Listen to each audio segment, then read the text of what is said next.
Leva's first fist fight, and it was more like a one-sided pummel. The male lead shoved the main character into a pond, which the main character could have drowned. The main character gets out of the water and pummels him. Because the male lead didn't just shove him in the water. He starts being all ignorant and cocky about it and being just hateful to the main character. And the main character, he's not having it. He gets him down and pummels him. He almost kills the male lead over his pummeling.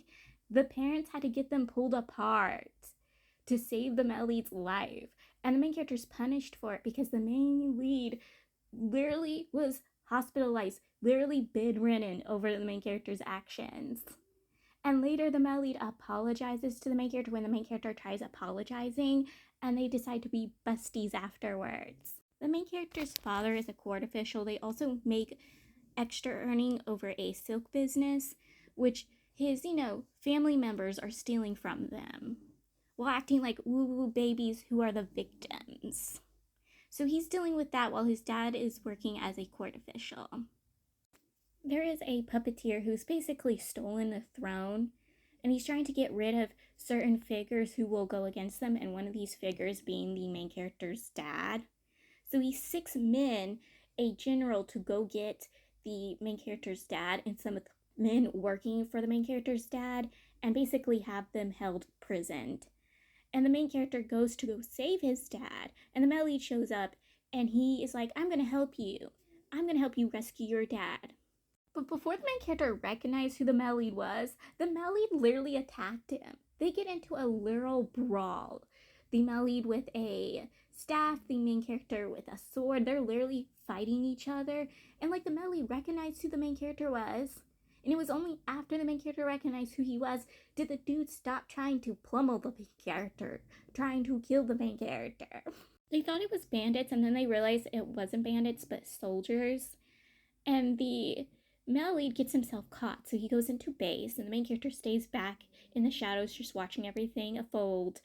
And he recognizes who the dude walks out of the tent was, and he tries telling the male lead to get out of there, but instead the male lead's like, I can fight this dude, I can fight him, he's drunk, I can take care of him. He thought the dude was a more low-ranking soldier. No, this was a high official general, and he gets himself caught, and the dude was gonna kill the male lead right then and there if the main character didn't step out. And the male lead wanted the main character to go get help, and the main character was gonna leave him. He was gonna stay by his husband's side. To protect the main character, the male lead pretended to be him, and he gets him severely punished for it. He is full on whipped. And the main character, to protect the male lead, pretends to be the male lead's identity, goes, oh, get my sword, because the sword he has is a gift from the male lead's dad. To be like, oh, this is my proof of identity. So the dude lets them go. Because the main character's like, hey, if you harm me now, you'll be doomed. You'll be in trouble, but if you let me go. And he also tells the dude, if you hand my father over to somebody else, but she's stating the male lead's dad, over to somebody else, the dude who basically told you to do this, you can save yourself, because later you get punished for this. If you kill this dude's dad, which is actually the main character's dad, you will be punished for the actions. You will be basically thrown under the bus for those actions. To save your own skin, maybe hand over the dude to this dude who told you to do this. And so the dude is like, yeah, I see it. So he sends the main character and the male lead away. When the male lead had realized things were going to go as bad it was, he sent his bird with a message to inform his men to come help him. And his men arrived just as the main character and the male lead escaped the general. And then they turn around and hit that base. But by the time they hit the base and get everyone taken care of, the main character's dad was killed. He was basically badly injured, attempted murder. He is literally dying by the time the main character gets to his side. So the male lead, he stays with the main character as the main character is dealing with his father's funeral. He's with the main character's mother's side. They're dealing with the main character's family's business, because the business is in trouble because his family is trying to steal it from right under them, make the main character sell it. They want all the money to themselves. They're basically trying to swindle the main character. And the male lead, he helps the main character deal with them. He deals with them when they're trying to swindle them. And then at the funeral procession, he makes sure that everyone who came to give their blessings and their condolence to the main character and his mother, and bless the father in his afterlife, he makes them all know what the main character's family tried to do to them.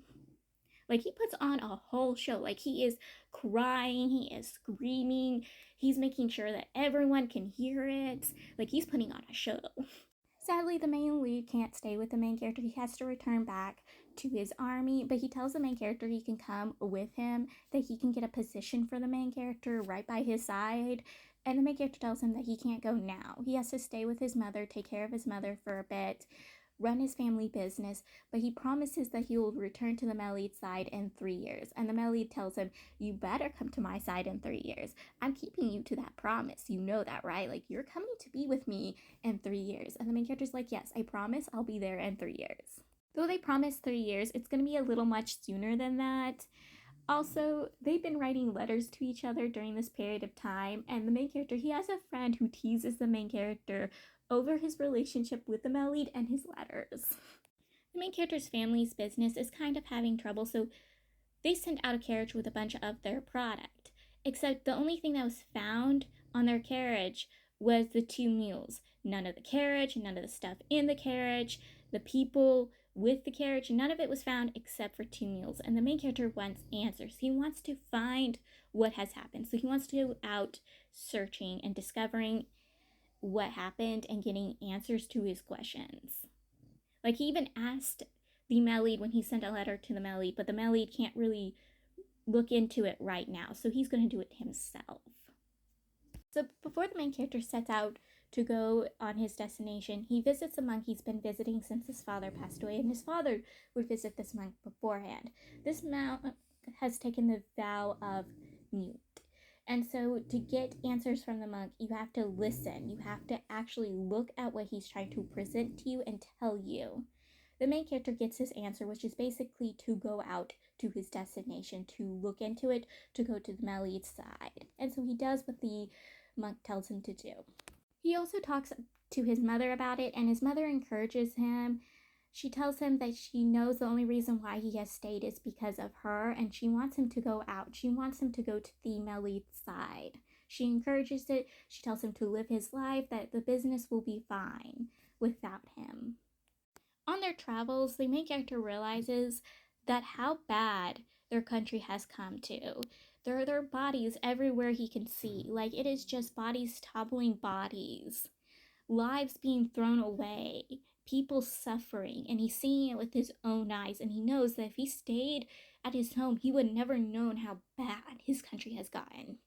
After he ends up in between 2 armies fighting, and then ends up in the hands of the Melid's ex-possible teacher. This dude was supposed to be the Melid's teacher, but once he betrayed his own father, killed his own father, and sided with the puppeteer, he will never be the Melid's teacher anymore.